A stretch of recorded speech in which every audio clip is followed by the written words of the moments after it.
Besti. Besti, besti, besti. Ah, nggak kompak nih. Ulang ya. Besti. Besti, besti, besti.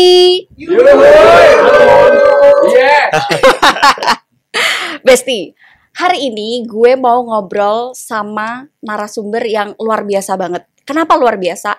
Karena dia tuh berhasil mengolah daun kelor jadi something. Daun kelor nih, top of mind kalian kalau denger daun kelor. Pasti kan pengusir jin, ya nggak sih? Ya nggak sih? Pengusir gue maksudnya. Tapi di tangan narasumber gue satu ini bisa jadi something, bisa jadi produk yang punya nilai jual, yang punya nilai ekonomi. Nah, langsung aja kita ngobrol sama Mas Erwin. Mas Erwin. Mas Erwin si Juragan Kelor. Asik. Juragan Kelor, bener ya Mas Erwin Ya. ya? Itu katanya kelornya udah sampai ke Jerman ya, Mas Erwin ya? Iya. Itu sampai ke Jerman tuh memang buat ngusir jin di Jerman atau? Ya ngusir mbaknya juga bisa kalau di Jerman. Mas Erwin berarti saya jin dong. Oh, jin yang baik, Mbak. Oh Ya. gitu. Mas Erwin, gimana sih ceritanya kok bisa gitu? Yang awalnya si kelor ini kan kita kenalnya gitu. Kebanyakan orang taunya tuh ya udah kelor tuh buat ngusir jin gitu. Tapi bisa diolah nih sama Mas Erwin. Itu gimana Mas? Kok sampai kepikiran kayak gitu? Jadi awalnya saya ini adalah generasi kedua di usaha jamu yang berdiri sejak tahun 1993 dirintis oleh orang tua Mbak Kiki. Tapi jamunya bukan kelor? Ya, jamunya bukan kelor. Jadi kelor ini muncul di tahun 2016 ketika ada buyer dari Jerman mencari kelor 1 sampai 2 ton. Nah, di situ kami kaget gitu ya. Selama ini dijadikan sayur mayur, dijadikan pagar tanaman pangan di Lombok dan di Sumbawa atau di Nusa Tenggara Barat pada umumnya, itu ternyata diminati oleh buyer-buyer di luar negeri. Salah satunya adalah buyer dari Jerman. Dan itu cari, akhirnya tidak lama kemungkinan buyer itu datang untuk mencari kelor, dicarilah ada nggak yang bisa menyediakan kelor 1 sampai 2 ton.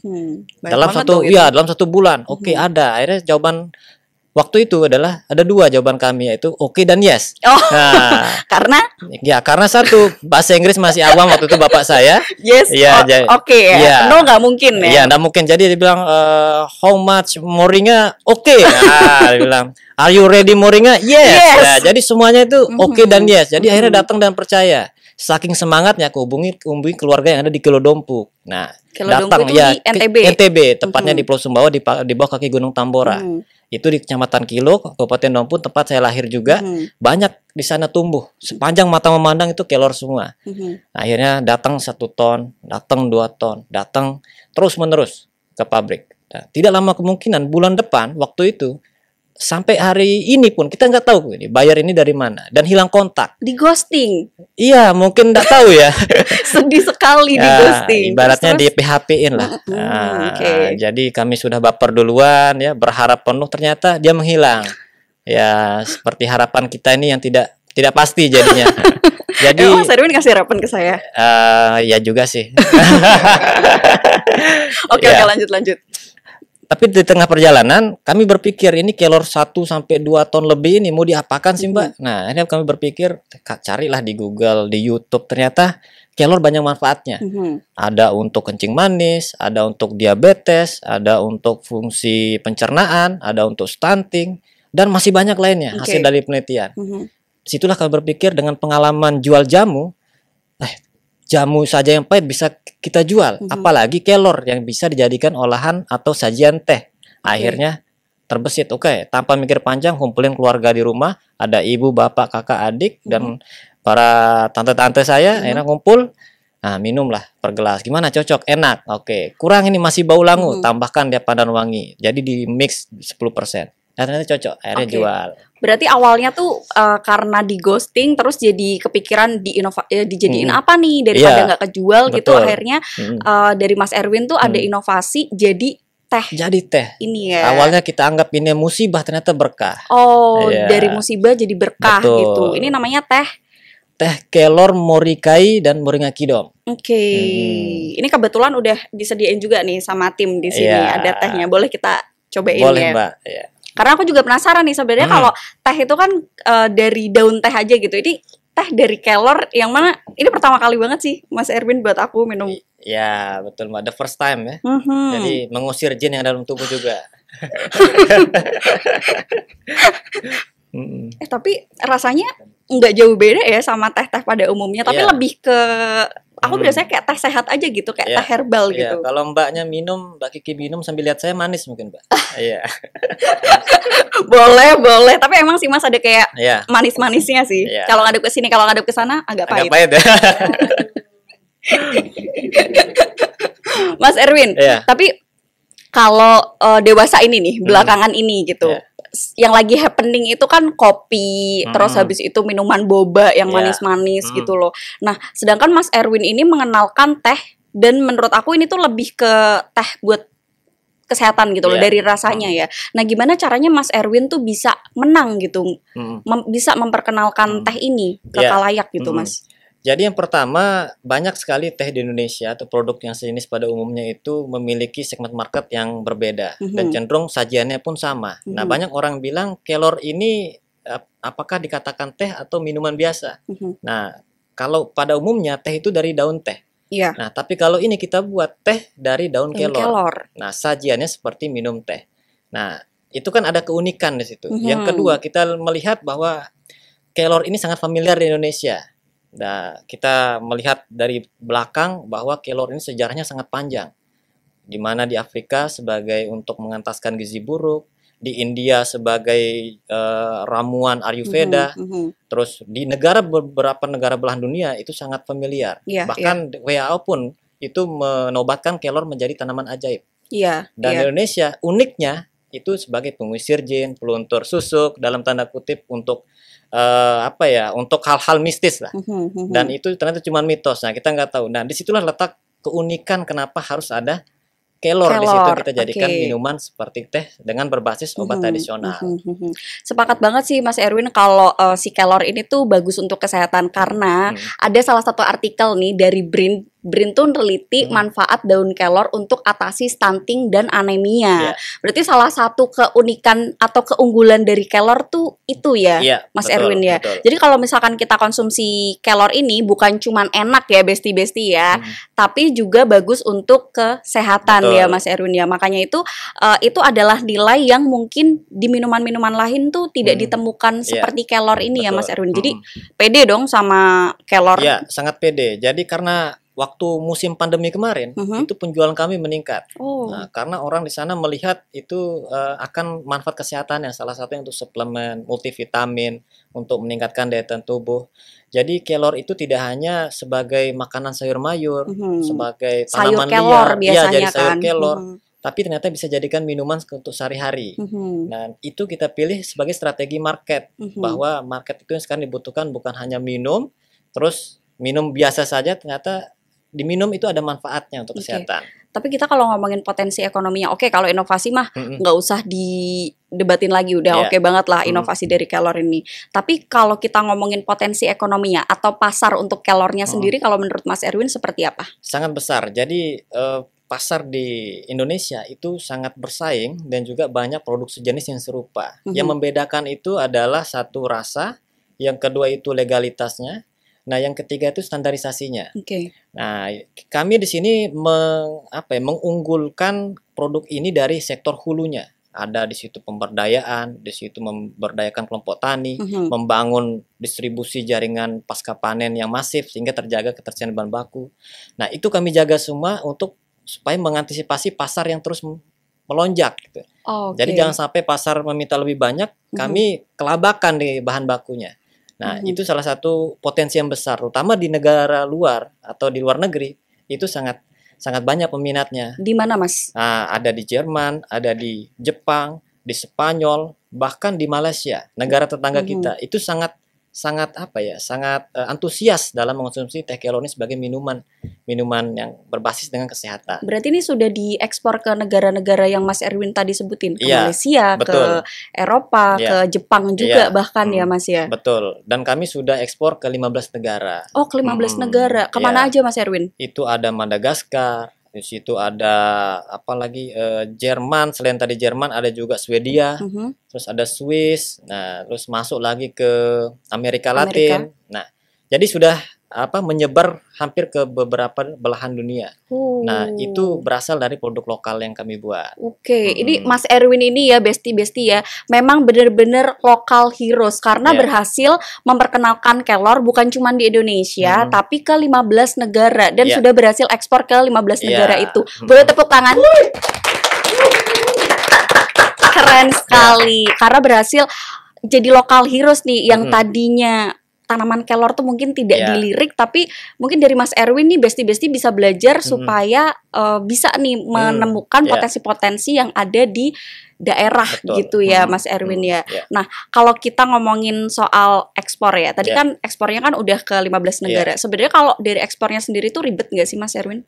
Yang buat ribet tuh kalau kita nggak mau, Mbak. Jadi sekarang ini kalau kita punya kemauan yang tinggi dan niat yang bagus, maka kita bisa ekspor.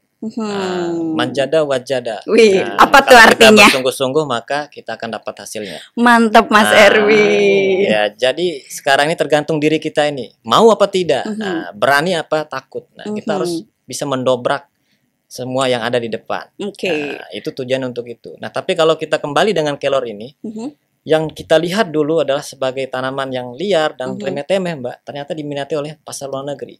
Kalau kelor itu dulu zaman nenek moyang kami dulu itu hanya sebatas dikonsumsi sampai dapur. Tapi hari ini sudah bisa dikonsumsi di atas pesawat, di hotel-hotel, ya sudah di restoran. Nah, kalau dulu kelor adalah simbol kemiskinan. Tapi hari ini saya berani mengatakan bahwa kelor di Nusa Tenggara Barat itu sebagai simbol kemakmuran. Wih. Kelor adalah sumber kemakmuran di Nusa Tenggara Barat ya.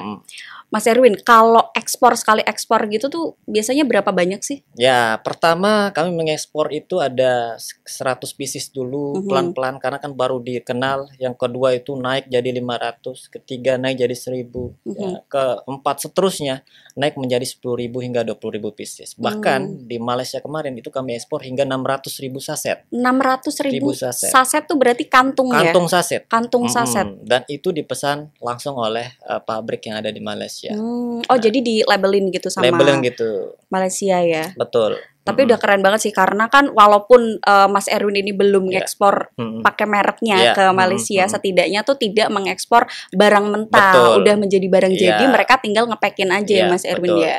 Nah, aku ngebayanginnya nih kalau misalkan ekspor kan butuh banyak gitu ya, tehnya tuh butuh banyak gitu, kelornya tuh butuh banyak gitu. Nah, Mas Erwin tuh dapatnya dari mana sih? Karena tadi kan sempat disinggung sedikit ada pemberdayaan tuh. Iya, jadi kami ini mulai dari keluarga dulu di Kecamatan Kilo, Kabupaten Dompu.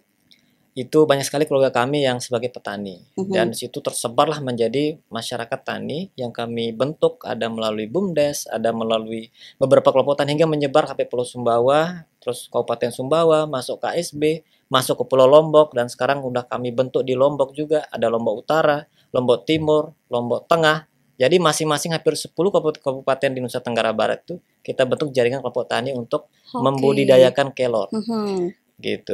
Jadi kalau Mas Erwin butuh kayak aku butuh daun kelor nih, itu tinggal dari petani-petaninya tuh udah mengumpulkan ke Mas Erwin, atau mungkin kayak berapa setiap panen tuh langsung dikasih ke Mas Erwin, atau gimana skemanya? Jadi kalau kami butuh namanya daun kelor yang kering, maka kami menghubungi para petani yang ada di jaringan kami. Nah, itu kami hubungin, setelah itu kami lakukan cek kadar air, cek semuanya, dan membimbing mereka sehingga mereka bisa secara mandiri.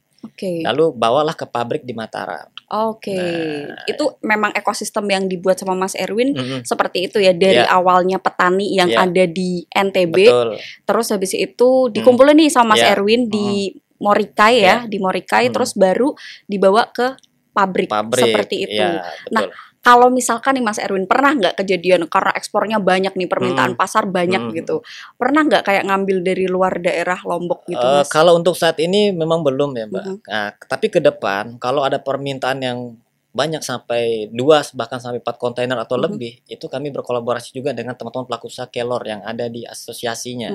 Dan itu kami berjejaring juga dengan teman-teman pelaku usaha kelor yang banyak tersebar di seluruh Indonesia. Jadi kita berkolaborasi dan bersinergi. Jadi supaya kelor Indonesia itu terkenal. Oh, Nah, jadi tidak hanya NTB tapi yang lain juga terkenal. Jadi kalau kita buat tagline itu dunia tak selebar daun kelor, oke. tapi kelor Indonesia menyebar ke seluruh dunia. Wih.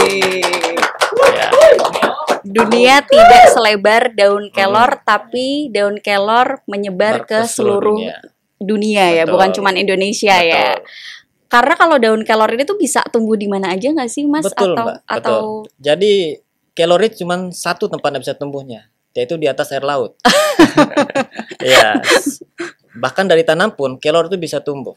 bisa tumbuh di mana aja Di ya? mana saja. Jadi- Betul. Jadi kalau misalkan besti-besti nih mau nanam kelor, jangan ragu karena bisa di mana aja dan pasarnya pun juga sudah ada ya, Betul, Mas Erwin. sudah ada. Nah, misalkan nih besti-besti ini pengen kayak gabung sama Iya. Gapokta-nya Mas Erwin gitu. Bisa nggak sih join lewat Morika Ya, ini atau sangat bisa. Jadi nanti setelah teman-teman misalnya atau besti-besti ini sudah punya jejaring di desa-desa atau di wilayahnya masing-masing, ya tinggal hubungin.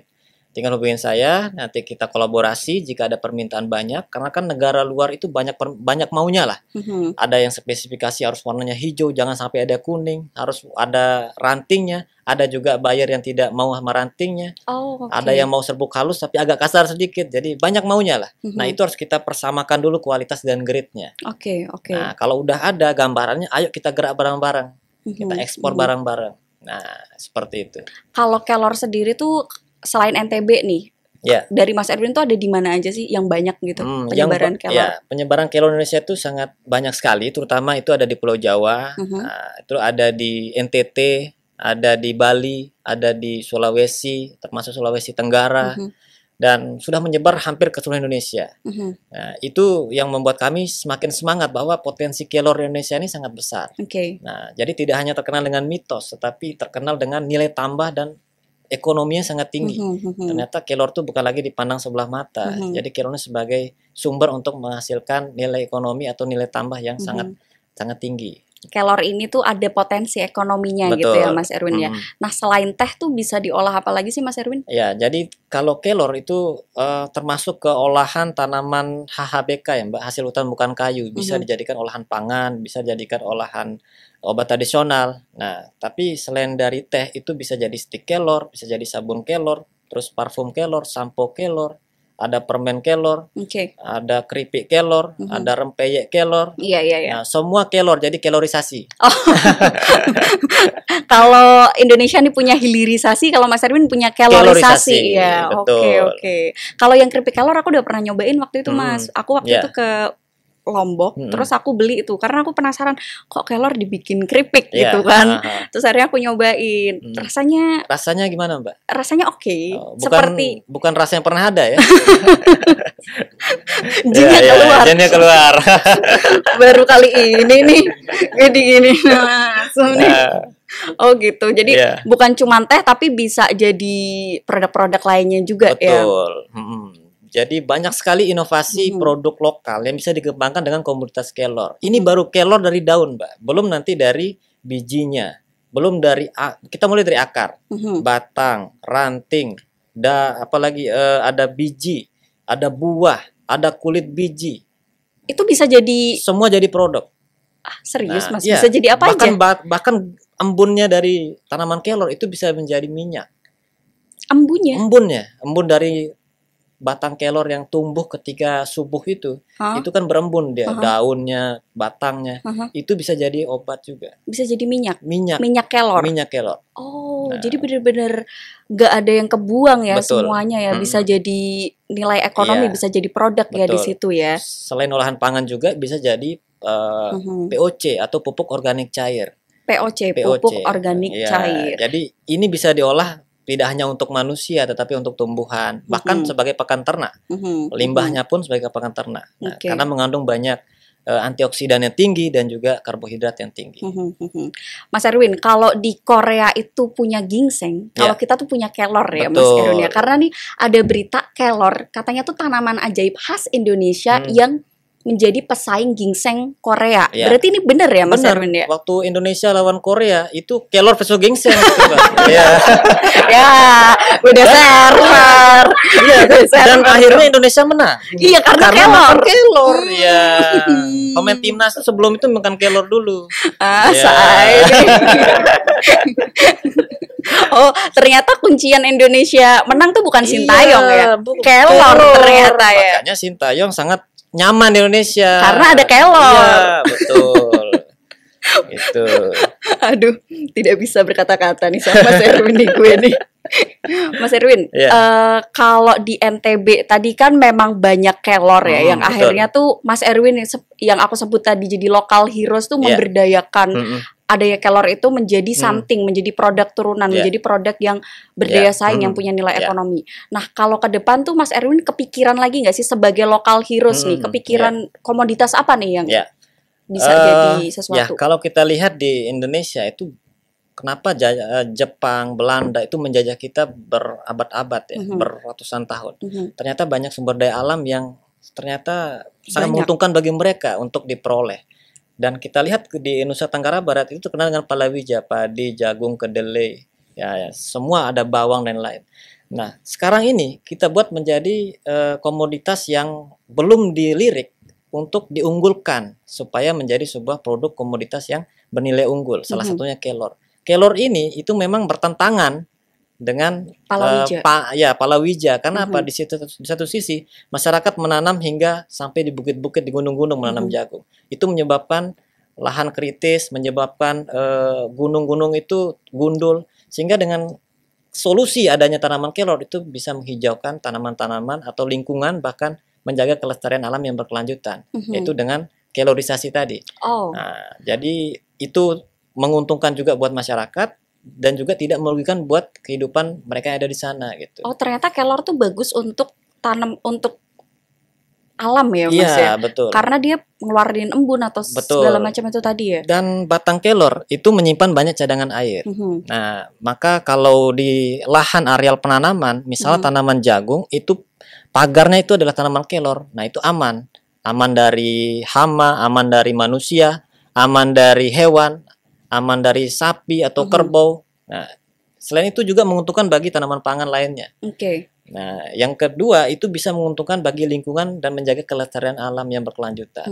Nah, itu makanya kalaupun program pemerintah yang di daerah itu harus menanam kelor supaya untuk memanfaatkan lahan kritis atau gunung-gunung yang sudah gundul itu dengan tanaman kelor. Oke, berarti menyelamatkan alam dengan menanam tanaman Betul. kelor ya. Iya. Tapi belum kejawab nih Mas Erwin. Kalau selain kelor nih, next tuh Mas Erwin ada pandangan ke depan nggak sih, kayak mau manfaatin apa lagi gitu? Iya, banyak banget sih. Pertama, Salah satunya aja deh. satunya itu ya menjadi minyak kelor ya.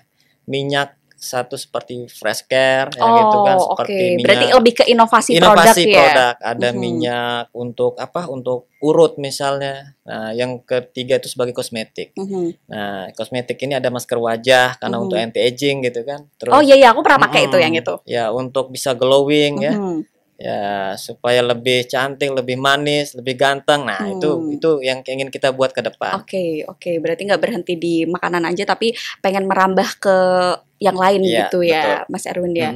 Nah, tadi kan udah disinggung nih soal petani sama ekosistem yang udah dibentuk sama Mas Erwin. Ada di tiga Lombok Utara, Lombok Selatan, sama yang satu Lombok Tengah ya Mas Erwin ya. Betul. Itu tuh udah berapa banyak sih Mas Erwin petaninya? Katanya banyak banget. Ya, saat ini sudah terbentuk 50 kelompok tani. Yang kurang lebih sekarang ini ada 1.000 anggota kelompok tani. Jadi sudah banyak sekali ya. Banyak ya. Dan itu kita bentuk atas dasar mereka menginisiasi satu sebagai petani jagung, petani bawang, petani padi. Dan ada juga melalui kawasan Rumah Pangan Lestari atau KRPL. Jadi tetangga-tetangga yang di desa itu menanam kelor di pekarangan rumah.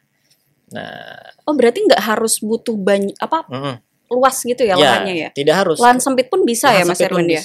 Bisa di polybag, bisa di pekarangan. Karena kalau kita hitung penduduk masyarakat di Pulau Lombok dan Sumbawa itu hampir 5 juta penduduk.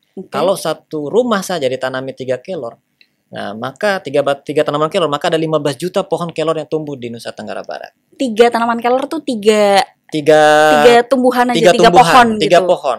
bisa jadi 15.000 15 ya. juta. Karena ada 5 15 juta sekian penduduk di Nusa Tenggara Mhm. Barat. Kita bisa ekspor kelor ke seluruh dunia dong kalau kayak Sangat gitu. bisa, Mbak. Kalau bisa ke Mars juga. Wih, Ya.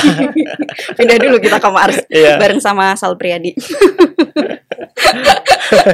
Iya. Mas Erwin, kalau tanggapan dari pemerintah sekitar, karena kan Kelor kan sudah sangat berprestasi sekali nih, udah bisa dikenal bukan Iya. cuma di Indonesia tapi ke luar negeri, ke 15 Iya. negara itu tadi. Tanggapan pemerintah sekitar soal Kelor gimana Mas Ya, Erwin? sangat welcome dan sangat mendukung bahkan mengapresiasi inisiasi dari pelaku usaha seperti kami yang merintis usaha ini dari apa ya, yang awalnya kita musibah ternyata jadi berkah. Nah, kita memanfaatkan peluang itu sebaik mungkin dan bisa berkolaborasi dengan pemerintah daerah. Bahkan pemerintah pusat pun sangat mendukung. Nah, itu yang peluang inilah yang menjadi modal utama kami lebih survive, lebih baik lagi ke depan supaya banyak muncul UMKM yang bisa seperti kami juga. Dan kita ingin beriringan, berkolaborasi, bersinergi dan sama-sama bisa mengenalkan produk lokal go global. Oke, keren sekali. Jadi dukungan pemerintah sangat luar biasa ya. Betul. Kepada Mas Erwin ya, ke Mas Erwin ya. Karena aku ngelihatnya Mas Erwin ini beneran keren.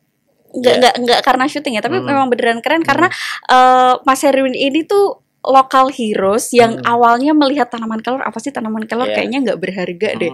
Tapi di tangan Mas Erwin ini tuh bisa jadi produk yang bukan cuman teh, bukan cuman ya udah teh diseduh gitu, tapi ada packagingnya, bahkan ini udah sertifikat halal segala macam, udah komplit semuanya ya Mas Erwin ya, karena udah bisa diekspor gitu kan. Terus Mas Erwin juga punya impian buat jadiin itu kosmetik, jadiin itu minyak, produk wellness gitu ya Mas Erwin.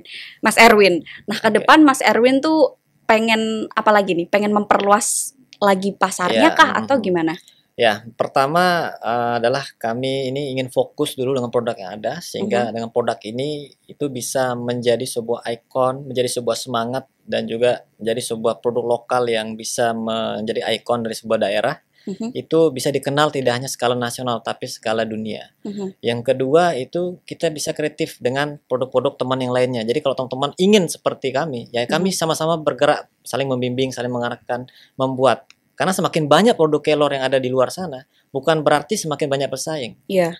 Tetapi semakin banyak pintu rezeki yang terbuka. Oke. Nah, bukan berarti nanti gimana Mas, nanti kalau saya menyaingi Mas, enggak apa-apa. Yang tidak bisa disaingi oleh mereka itu bukan produknya, tetapi rezekinya. Nah, jadi boleh mereka meniru produk kita, tapi mereka tidak bisa meniru rezeki kita. Oke, Masya Allah Mas Erwin. Aku pikir tuh kalau bisnis, kalau ada pesaing tuh kayak ada pesaing nih. Tapi kalau di Mas Erwin sendiri tuh malah seneng karena Kelor ini tuh lebih bisa dikenal sama teman-teman UMKM ya, supaya bisa diberdayakan sama teman-teman UMKM ya Mas Erwin. Nah, Mas Erwin tadi kan di awal cerita nih kalau generasi kedua gitu. Nah, kalau generasi pertamanya tadi tuh siapa Mas Erwin? Pertama itu adalah bapak saya yang dulu seorang cleaning service di perusahaan jamu di Makassar, merintis ternyata tamat SMP, anak dari sebuah orang tua yang buruh tani, dulu kakek nenek saya di Kecamatan Kilo, Kabupaten Dompu, itu yang paling miskin. Nah, sehingga orang tua saya ini merantau gitu dari umur SMP menjadi cleaning service dan dipercaya menjadi sales hingga ke Surabaya menjadi wakil direktur di umur 19 tahun. Wow. Nah, di umur 20 tahun merantau ke Lombok. Nah, ibu saya orang Jawa, Tulungagung, Jawa Timur, akhirnya ke Lombok. Lalu disitulah mulai merintis jamu. Nah, kecil-kecil saya dulu ikut sales, jadi digendong-gendong gitu kalau jalan keliling bersama karyawan S1, S2 dulu waktu itu. Nah, bapak saya ini hanya tamat SMP. Nah, dengan terbiasanya ikut keliling, door to door gitu. Jadi saya udah terbiasa lah gitu. Wah, kayaknya asik banget ya gitu kan, sampai di tahun 2015-16 hingga titik nadir usaha ini mau collab.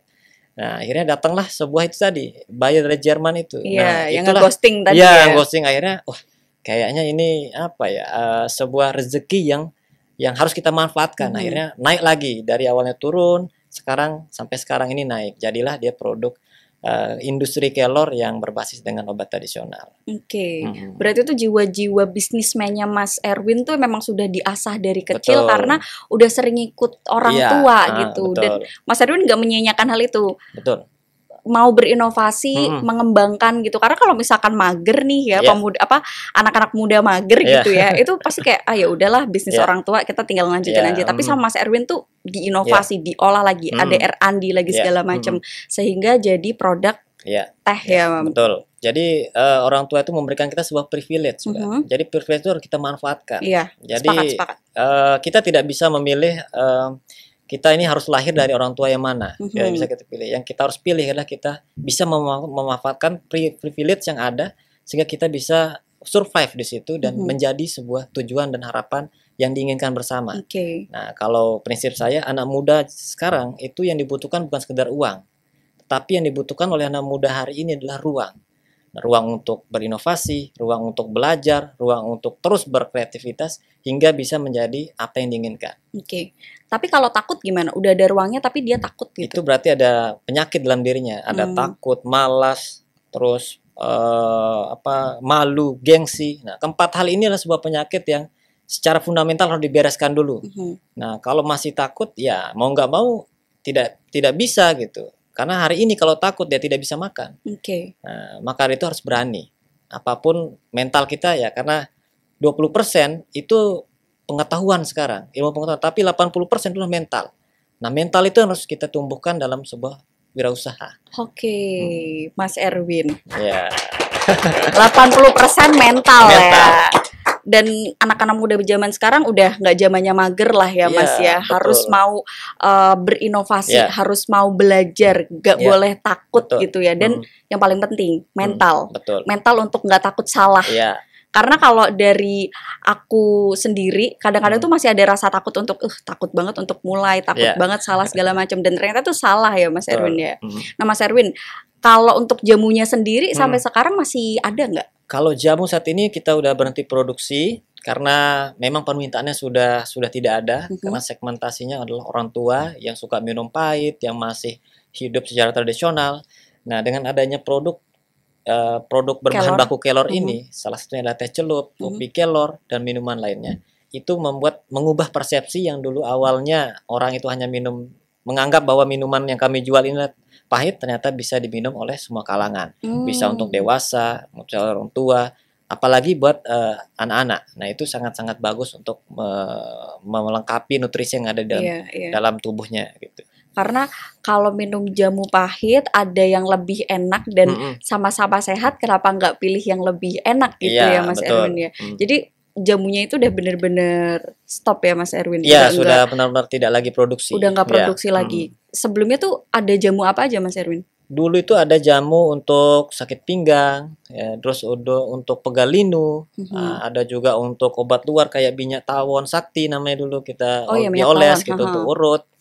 Nah, itu dijual sudah berizin semua. Nah, bahkan satu-satunya produk jamu yang berizin Badan POM di Nusa Tenggara Barat di tahun 2000-an waktu itu. Oke. Pionirnya tuh orang tuanya Mas Erwin ya. Nah, balik lagi ke kelor nih Mas Erwin.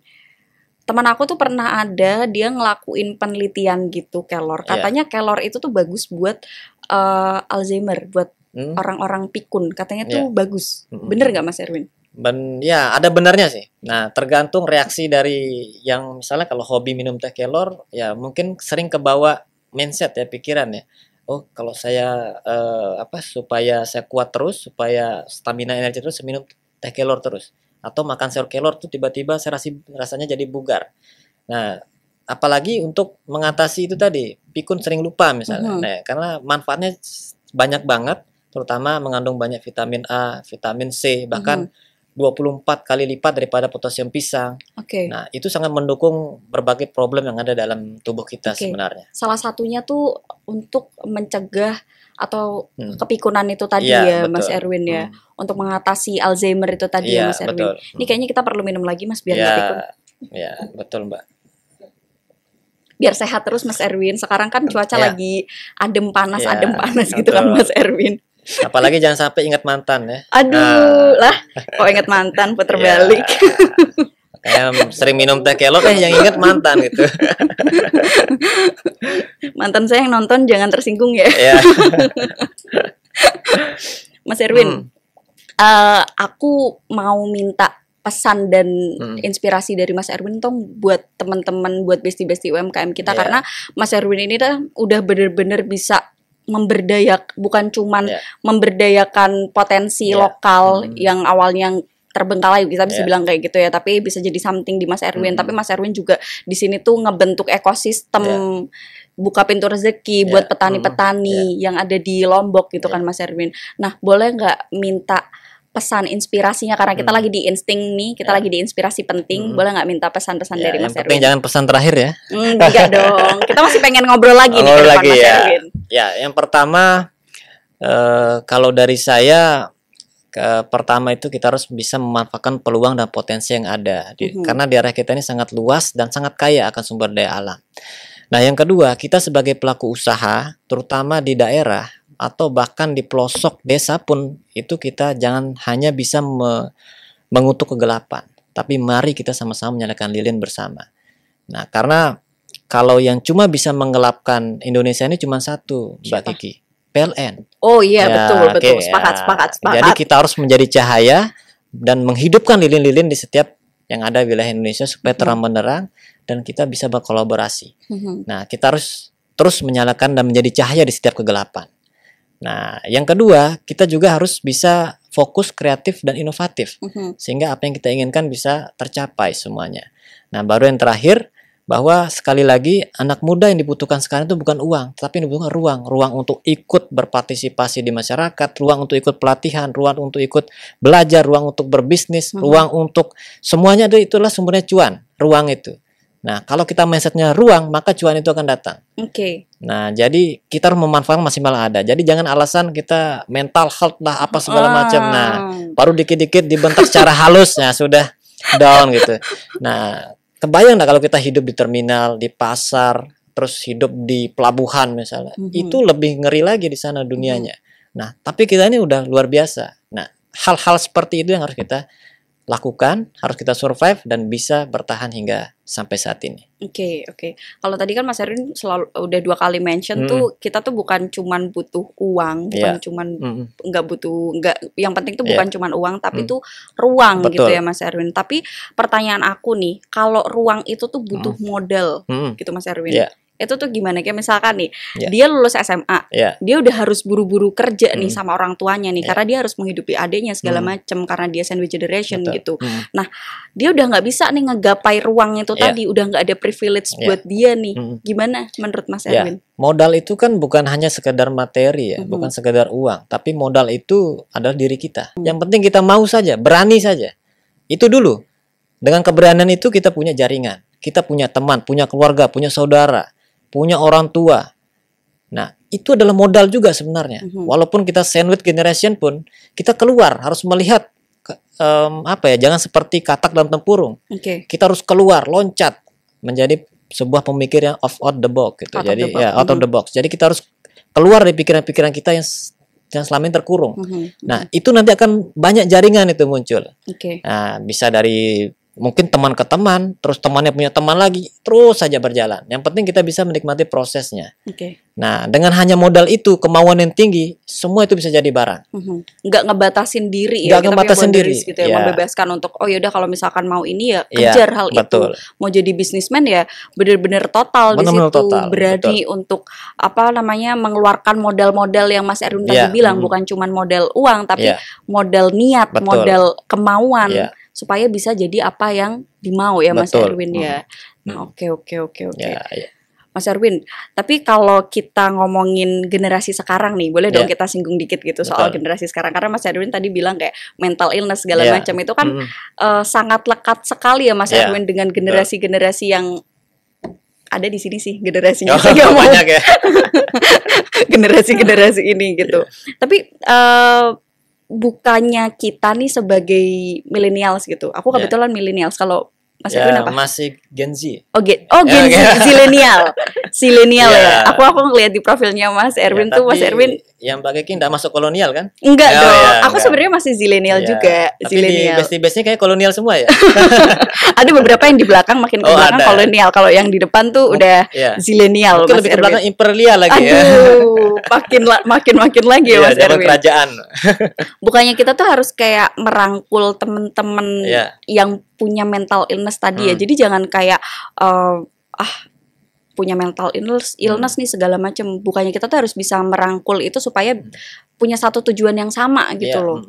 Ya, memang kita pentingnya itu bersosialisasi, berkomunikasi, dan di situ kita penting membangun sebuah kelompok yang menjadi sebuah komunitas untuk mencapai tujuan bersama. Mhm, Makanya waktu saya kuliah dulu itu aktif sekali, bahkan sampai sekarang ikut organisasi. mhm. Karena ada kata-kata mutiara bahwa teman itu adalah harta karun. Nah, Oke. semakin banyak teman, maka semakin banyak harta karun kita dapatkan. Oh. Jadi ada juga yang bilang satu musuh terlalu banyak, ya Serib- 100.000 sahabat itu masih sedikit. Hmm. Nah, itu sangat sangat besar maknanya. Nah, dengan kekurangan terbatasnya diri kita bisa memanfaatkan jejaring-jejaring yang ada. Itu menjadi modal terbesar. Hari ini apalagi sudah ada gadget, sudah ada smartphone, sudah ada laptop, sudah ada iPad, semua itu bisa kita gunakan sebagai modal kita untuk bisa menjadi wirausaha, menjadi orang freelance dan lain-lain. Nah, banyak macam lah yang bisa kita dapat. Seperti itu. Oke. Jadi generasi-generasi yang sekarang ini tuh sebenarnya sudah sangat amat dimudahkan dengan adanya teknologi-teknologi yang Betul. ada ya Mas Erwin. Iya. Jadi udah gak ada alasan lagi untuk berani memulai apapun gitu. Betul. Kayak misalkan Mas Erwin untuk berani memulai meneruskan usaha orang tua tapi dengan inovasi baru yang dibawa sama Mas Erwin. In the end tuh malah jadi produk yang sangat amat bernilai ekonomi, sangat punya nilai jual sampai ke negara itu, ke 15 negara itu luar biasa banget ya Mas Erwin ya. Karena tadi Mas Erwin punya modal kemauan dan mentalitas yang sangat tinggi ya Mas Erwin ya. The real businessman memang, bukan cuman local heroes tapi ternyata Mas Erwin ini tuh the real businessman di mata aku setidaknya. Thank you banget Mas Erwin. Sama-sama, Mbak Kiki. Udah mau ngobrol sama kita hari ini buat berbagi inspirasinya di Insting, inspirasi penting. Oke. Nah, buat bestie-bestie nih, gimana? Obrolan gue seru kan hari ini sama Mas Erwin? Karena di sini Mas Erwin tuh benar-benar membuktikan diri kalau ini nih yang namanya local heroes gitu loh. Dia tuh tidak memandang sebelah mata dengan potensi daerah yang ada, tapi dia berani mengambil resiko, berani untuk berinovasi sampai akhirnya Kelor ini tuh bisa kalorisasi, bisa dikenal bukan cuma di Indonesia tapi di seluruh negara, di 15 negara itu tadi, dan tentunya bernilai ekonomi. Dan buat bestie-bestie semua, pokoknya jangan lupa untuk terus nonton Insting, inspirasi penting di channel YouTube Kemenkop UKM. Bye bye bestie.